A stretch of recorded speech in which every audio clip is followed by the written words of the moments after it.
আসসালামু আলাইকুম রহমতুল্লাহ ওবারাকাতু। আমি অধ্যক্ষ দেলোয়ার হোসেন আজিজি, সদস্য সচিব এমপিওভুক্ত শিক্ষা জাতীয়করণ প্রত্যাশী জোট, সভাপতি বাংলাদেশ মাদ্রাসা শিক্ষক কর্মচারী ফোরাম কেন্দ্রীয় কমিটি, অধ্যক্ষ কাতলা সেন কাদিরিয়া কামিল মাদ্রাসা। আমরা 12ই ফেব্রুয়ারি থেকে জাতীয় প্রেস ক্লাবের সামনে এমপিওভুক্ত শিক্ষা জাতীয়করণ, এমপিওভুক্ত শিক্ষকদের শতভাগ উৎসব ভাতা প্রদান, সরকারি নিয়মে বাড়ি ভাড়া এবং মেডিকেল ভাতা প্রদানের দাবিতে আজকে 22তম দিন এই প্রেস ক্লাবের সামনে লাগাতার অবস্থান কর্মসূচি পালন করছি। আমরা আমাদের যে দাবিগুলো অত্যন্ত যৌক্তিক এবং ছোট দাবি। আমাদেরকে সরকারের পক্ষ থেকে উৎসব ভাতা দেওয়া হয় মাত্র 25%। 25%-এ একজন এন্ট্রি লেভেলের শিক্ষক সে বোনাস পায় 3,125 টাকা। মাদ্রাসার ক্ষেত্রে এটা আরও কম, মাত্র 2300 টাকা। এই 2300 টাকা দিয়ে 3,125 টাকা দিয়ে আমরা আসলে ঈদ উদযাপন করতে পারি না। ঈদটা আমাদের জন্য গলার কাটা হয়ে আমাদের প্রতি বছর আমাদের সামনে হাজির হয় এবং আমরা টেনশনে থাকি যে ঈদ কখন আসবে। কারণ ঈদ আসলে আমার বাচ্চা জামা চাই, আমার মা বাবার জন্য জামা কেনার চিন্তা করতে হয়, আমার স্ত্রীর জন্য চিন্তা করতে হয়। আমরা আমাদের পরিবার সদস্যকে জামা পর্যন্ত কিনে দিতে পারি না, অধিকাংশ শিক্ষক। পাশাপাশি ঈদের মধ্যে আমাদেরকে ঈদ উদযাপন করতে গেলে আমাদের অন্যান্য আরও সামগ্রী লাগে, আমরা এই সামগ্রীগুলো আমরা কিনতে পারি না। কিন্তু রাষ্ট্র কেন আমাদেরকে এইভাবে অসম্মানজনক পরিস্থিতি রেখেছে আমরা জানি না। আমাদের কুরবানির যখন সময় হয়, আমাদের শিক্ষকদের তখন চোখ দিয়ে পানি আসা ছাড়া আর কোনো পথ থাকে না। কারণ আমাদের সন্তানরা দেখে যে তার বাড়ির পাশের অন্যরা কুরবানি দিচ্ছে, কিন্তু তার বাবা কুরবানি দিতে পারছে না। এই শিক্ষকের চোখের পানি, তাদের পরিবারের চোখের পানি একাকার হয়ে যায় ঈদুল আজহা যখন আসে। আমাদের অধিকাংশ শিক্ষক কুরবানিটা দিতে পারে না। আমরা দেশের সকল সন্তানদেরকে মানুষ করার যোগ্য নাগরিক হিসাবে গড়ে তোলার দায়িত্ব আমরা নিয়েছি, অথচ আমরা আমাদের বাচ্চাদের জন্য তাদের মৌলিক যে প্রয়োজন এটা মেটানোর ব্যবস্থা সরকার আমাদের জন্য করেনি। এখন আমরা এই আন্দোলনে আসার পরে ফেব্রুয়ারি 17 তারিখ শিক্ষা মন্ত্রণালয়ের অতিরিক্ত সচিব হুমায়ুন কবির মহোদয়, ওনার সাথে আমরা মিটিং করেছি। প্রশাসন আমাদেরকে নিয়ে গিয়েছিল। উনি বলেছেন অল্প সময়ের মধ্যে আলোচনা করে আমাদেরকে জানাবেন আমাদের বিষয়টা।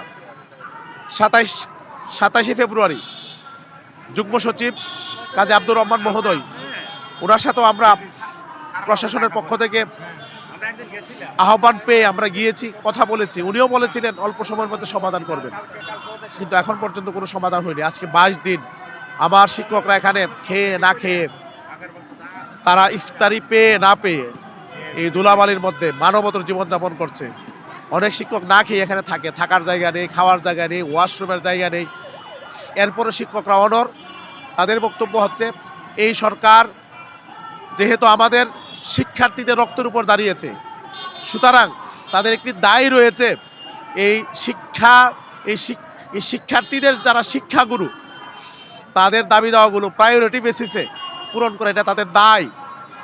সেই জায়গা থেকে আমাদের শিক্ষকরা একেবারে অনড়।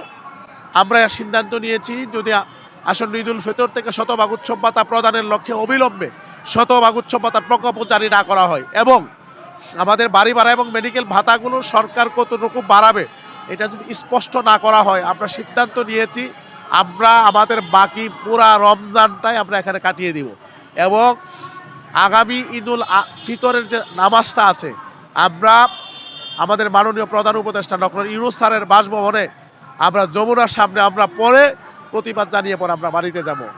আর একটা গুরুত্বপূর্ণ সিদ্ধান্ত আমরা নিয়েছি, যেটি ইতিমধ্যে ইলেকট্রনিক প্রিন্ট মিডিয়ায় গিয়েছে, যে আমাদের দাবি দেওয়াগুলো সরকার যদি না মানে, আমরা নিরুপায় হয়ে আসন্ন এসএসসি এবং দাখিল পরীক্ষা যারা শুরু হবে 10 এপ্রিল থেকে, আমরা সারা বাংলাদেশের এমপিভুক্ত শিক্ষকরা আমরা কোনো রকমের দাখিল পরীক্ষা এবং এসএসসি পরীক্ষায় দায়িত্ব পালন করব না।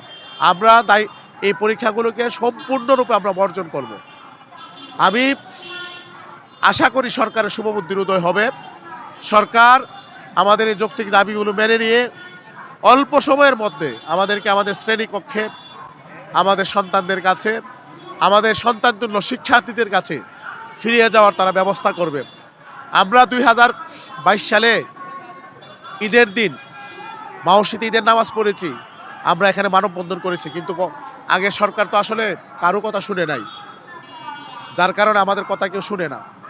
কিন্তু আগের সরকার আর এখনকার সরকার এক জিনিস না। তারা শুনে নাই, তাদের যে পরিণত হয়েছে এটা বিশ্ববাসী দেখেছে। আপনারাও যদি না শুনেন, আপনাদের জন্য ভয়াবহ পরিণতি অপেক্ষা করছে। কারণ আমরা ৬ লক্ষ পরিবার, আমাদের কোটি কোটি শিক্ষার্থী এবং কোটি কোটি অভিভাবকের সাথে আমাদের সম্পর্ক রয়েছে। সুতরাং সরকার ক্ষমতায় নেওয়া, সরকারকে নামানোর ক্ষেত্রে আমাদের এই শ্রেণীর বিশাল একটা বড় ভূমিকা আছে। এটা আপনারা নিশ্চয়ই বিবেচনায় নেবেন। রাজনীতি যারা করেন, রাজনীতিবিদদেরকে এবং বিভিন্ন দলকে আমরা অনুরোধ করব যে এখানে কিন্তু একটা বড় ব্যালটের একটা বক্স রয়েছে। এখানে লক্ষ লক্ষ ভোটারের সাথে জড়িত।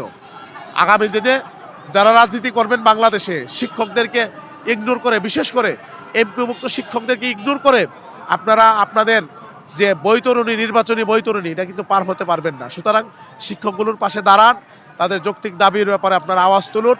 তাহলে ইনশাল্লাহ এই ৫ লক্ষাধিক শিক্ষক পরিবার আপনাদের পাশে থাকবে। আমরা ইতিমধ্যে এনসিপি তারা উদ্যোগ নিয়েছে আমাদের পাশে দাঁড়ানোর। তাদের যুগ্ম সদস্য সচিব ফয়সাল মাহমুদ শান্ত এখানে এসেছেন, তিনি আমাদের সাথে কথা বলেছেন। ওনারা উদ্যোগ নিয়েছেন আমাদের ব্যাপারে কাজ করার জন্য। জামাতের পক্ষ থেকেও কিছুটা নেপথ্যে কাজ করছে ওনারা। আশা করছি সবাই আমাদের পাশে দাঁড়াবেন ইনশাল্লাহ। আমরা একটা আহ্বান রেখে আমি আমার বক্তব্য শেষ করব। আমি অভিভাবক এবং শিক্ষার্থী যারা আছে তাদেরকেও বলবো যে এই আন্দোলনটা শুধু শিক্ষকদের আন্দোলন না, এই আন্দোলনটা বাংলাদেশের প্রত্যেকটা নাগরিকের, প্রত্যেকটা অভিভাবকের, প্রত্যেকটা শিক্ষার্থীর। কারণ এই আন্দোলন সফল হলে এমপিভুক্ত শিক্ষা প্রতিষ্ঠান যদি জাতীয়করণ করা হয়, আপনার সন্তান মাত্র ২০ থেকে ৩০ টাকা দিয়ে পড়াশোনা করে আপনার সন্তান স্বস্তিতে পড়াশোনা করতে পারবে, আপনি স্বস্তি পাবেন।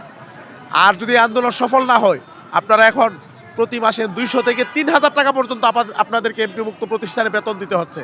এই আন্দোলন সফল হলে আপনাদের এই টাকা খরচ হবে না। সুতরাং এই আন্দোলন সফল করার দায়িত্ব আপনাদের কর্তব্য। আপনাদেরকে এবং আপনাদের সন্তান শিক্ষার্থীদেরকে আমরা অনুরোধ করব এই আন্দোলনের সাথে সম্পৃক্ত হওয়ার জন্য। সকলের শুভবুদ্ধির উদয় হোক, শিক্ষকদের জয় হোক এবং শিক্ষকরা বিজয়ী বেশে বাড়িতে ফিরে যাক, সে প্রত্যাশা রেখে শেষ করছি। আসসালামু আলাইকুম।